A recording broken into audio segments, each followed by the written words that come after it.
విధి వంచితులకు ఆశ్రయం కల్పించాల్సిన స్వధార హోం వివాదాలకు కేంద్ర బిందువుగా మారింది. బాధిత మహిళలకు దారి చూపాల్సిన అధికారులే వేధింపులకు దిగడంతో భరించలేక పరారవుతున్నారు. ఇంటి పనులే కాదు, ఒంటి పనులు కూడా చేయించుకుంటున్నారన్నది ప్రధాన ఆరోపణ. నిజామాబాద్లోని స్వధార్ హోం నుంచి ఓ మహిళ అదృశ్యమైంది.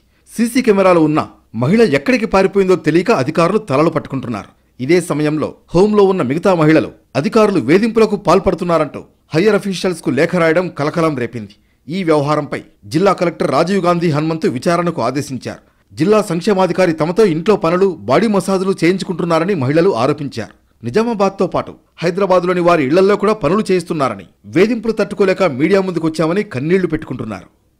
వేధింపులతో మాకు బాధ అనిపించి, మేడం మేము చెయ్యం, మాకు అవసరం లేదు అని అంటే, ఎందుకు చెయ్యరు, ఏం అవసరం చెయ్యరు, మీకు పైసలు ఇస్తాలని అంటే, మేడం మీరు ఇస్తున్నారు కానీ చెయ్యం, మేము మాకు నచ్చుతలేదని అంటే, చెయ్యాలా, మేము చెప్పింది వేయాలా, మీరు బాధితులు, మా కాళ్ళ కింద ఉండాలా మీరు అని రకరకాలుగా మాట్లాడడం, చెయ్యడం. మేము చెప్తే అది చెయ్యాలి. మళ్ళీ ఎవరికన్నా మీరు చెప్పిరనుకో, మిమ్మల్ని బతకనియ్యను, నేను బయటకు పోయినా కానీ మిమ్మల్ని ఉండనియ్యా, నేను చంపేస్తాను. నా దగ్గర అన్ని అధికారాలు ఉన్నాయి, నేను కలెక్టర్ తర్వాత కలెక్టర్, నేను ఏది చెప్పినా కానీ మీరు అది కరెక్ట్ చెయ్యాలి. నేను మీ మమ్మీ డాడీ వాళ్ళ పేరెంట్స్ కానీ మీకు ఎవరు సపోర్ట్ లేదు కదా, నేను చెప్పినట్టు చేస్తేనే మీరు మంచిగా బయటకు కూడా మాకు వెళ్ళడానికి కూడా పర్మిషన్ ఇవ్వబోతుండే సార్.